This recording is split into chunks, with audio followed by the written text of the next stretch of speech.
Mengingat sejarah sebentar, di pertengahan tahun 50-an, sekitar tahun 57, tahun 58, Partai Komunis Indonesia mengusulkan ke Pak Karno, presiden sewaktu itu, untuk menasionalisasi aset-aset milik Belanda, di mana aset tadi menjadi milik negara. Dan tidak heran ketika hal itu dijalankan, pejabatnya, perusahaan Belanda yang dinasionalisasikan tersebut adalah orang-orang komunis Indonesia. Inilah yang membuat Partai Komunis Indonesia, PKI, memiliki pendanaan sehingga di tahun 60-an awal kekuatan mereka meningkat. Satu hal yang mereka minta kemudian yaitu petani dipersenjatai sebagai angkatan kelima, di mana kalau hal itu disetujui maka PKI punya semua, punya dana, punya BUMN, dan petani dipersenjatai. Mirip Partai Komunis Cina. Sehingga satu hal yang belum PKI dapat, mengambil pemerintahan negara Indonesia dan mengubahnya menjadi negara komunis. Singkat cerita, CIA Operation. PKI dikejar sampai ke dalam hutan, terjadi genosida besar-besaran. Itu luka sejarah panjang demi NKRI, demokrasi berdiri, membuat korban saudara sebangsa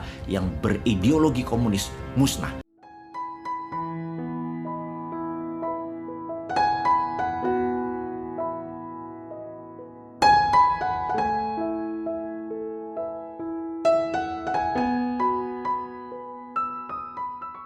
BUMN di Indonesia itu artinya negara berbisnis. Kita urai sedikit maksudnya. Negara atau nation yang merupakan payung terbesar dari sebuah bangsa atau beberapa bangsa dalam suatu wilayah geografi. Banyak bangsa atau banyak ras bisa berada dalam sebuah negara. Amerika misalnya adalah sebuah negara yang paling banyak bangsanya beragam tinggal di sana. Bukan suku lagi, bukan etnik, tapi bangsa atau ras. Bangsa atau ras seperti Caucasian, Negro, Oriental, dan lain sebagainya, di mana ada 5 ras besar seperti simbol 5 ring Olimpiade. Kemudian bangsa memecah lagi menjadi suku atau etnik. Panjang deh kalau kita membicarakan hal ini. Kita skip aja dulu ya. Tiongkok yang besar itu satu bangsa dengan etnik Han atau suku Han yang menguasai 91% populasi di Tiongkok. Sungguh, jadi agak gampang mengelola negara sebuah wilayah di mana bangsanya tersebut mayoritas satu suku. Sebagai catatan, suku Han merupakan suku terbesar di dunia. 19% dari penduduk dunia adalah suku Han dan 91% penduduk Tiongkok berasal dari suku ini. Setiap bangsa walaupun berbeda warna kulitnya, semua kita satu spesies humankind, yaitu Homo sapiens. Ada yang good, ada yang bad, ada yang baik, ada yang buruk. Jadi tidak bisa kita katakan ras tertentu baik, ras yang lainnya jelek. Kembali ke negara. Ketika sebuah penduduk di suatu wilayah membuat kesepakatan, membuat undang-undang dasar, membuat ADART deh kalau itu koperasi, memilih sistem bernegara, bisa presidensial, bisa parlementer, bisa monarki, lalu sistem pemerintahnya mengambil misalnya otoritarian, demokrasi, komunisme, sosialisme, apapun. Silahkan, selama isi satu negara tersebut setuju, maka negara itu berdiri dan menjalankan kehidupan bernegaranya. Di dalam bernegara ada Ipolek Sosbud Hankam, ideologi,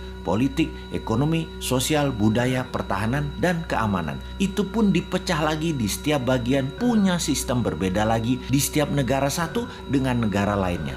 Kita bicarakan pertahanan misalnya. Di Tiongkok dan Amerika ada 6 angkatan perang. Indonesia cuma 3 misalnya. Dalam membangun ekonomi misalnya lain lagi. Di Amerika dan Tiongkok pakai printing money berbasis proyek. Sementara di Indonesia pejabatnya memilih pakai dolar Amerika baru bisa cetak rupiah dalam berekonominya. Di Tiongkok negara dengan satu partai, yaitu Partai Komunis, yang membuat negara Tiongkok berideologi komunis. Karena sistemnya satu, yaitu komunis, maka kelolaannya bagi mereka yang ingin menjadi pejabat publik atau abdi masyarakat, ya join the party, ya gabung dengan Partai Komunis. Ada 90 juta anggota Partai Komunis Tiongkok atau PKC itu. Semuanya pejabat publik dan BUMN-nya ya anggota partai. Di sisi kelolaan aset, BUMN Tiongkok bukan punya negara, tetapi punya partai. Punya Partai Komunis Cina. 1,5 miliar warga Tiongkok dikelola oleh 90 juta anggota partai PKC, termasuk tentaranya. Tentara Tiongkok itu adalah toolnya partai.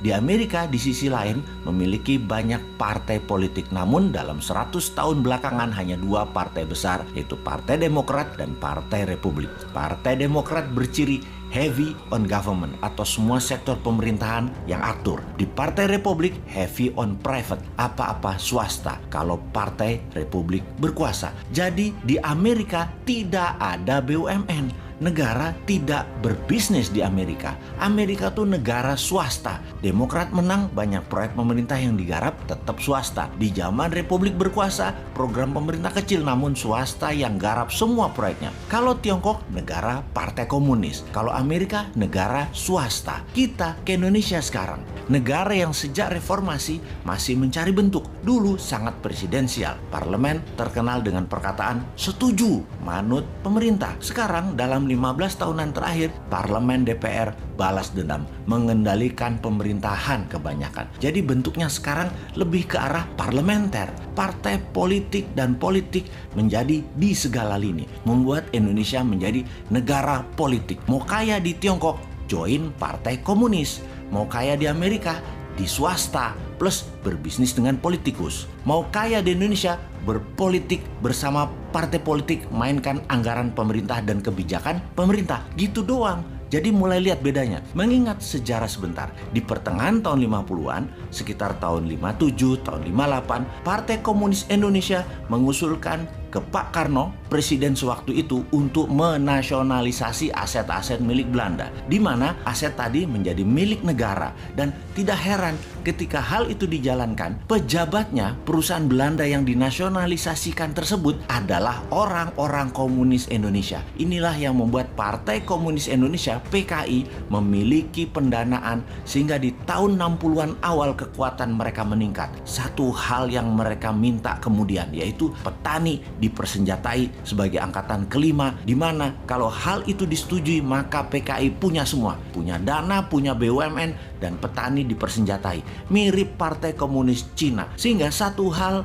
yang belum PKI dapat, mengambil pemerintahan negara Indonesia dan mengubahnya menjadi negara komunis. Singkat cerita, CIA Operation. PKI dikejar sampai ke dalam hutan, terjadi genosida besar-besaran. Itu luka sejarah panjang demi NKRI, demokrasi berdiri, membuat korban saudara sebangsa yang berideologi komunis musnah. Sekarang semua sudah tertutup peluang bagi PKI. PKI sudah selesai. Zaman bergeser. Dunia tanpa batas lagi. Dunia menjadi global, digital, dan internet membuka semuanya. Perang berubah. Bukan lagi military war, tetapi economic warfare. Untuk itu, kita sebagai negara ke depannya harus mulai menata apa yang terjadi ke depan untuk anak cucu kita. Masih cocokkah negara berbisnis? Apakah akan membuat negara menjadi single party country seperti PKC di Tiongkok atau di Meksiko? Apakah negara politik seperti Indonesia saat ini cocok untuk kedepannya, yaitu membuat Indonesia menjadi negara superpower? Kalau sahabat punya usulan, usulkan. Kalau sahabat suka dengan politik seperti saat ini, ya teruskan. Yang pasti menurut kaum New Mind, apa yang sekarang ada tidak akan membuat Indonesia menjadi negara superpower. New Mind punya ide lain, tidak merubah undang-undang dasar, tidak merubah Pancasila, dan pastinya NKRI garis lurus. Dan pasti Indonesia bersama New Mind akan menjadi negara superpower. Gak seperti kaum Old Mind yang sekarang menjabat, di mana superpowernya yang dibuat adalah Tiongkok. Negaranya penyuplai doang.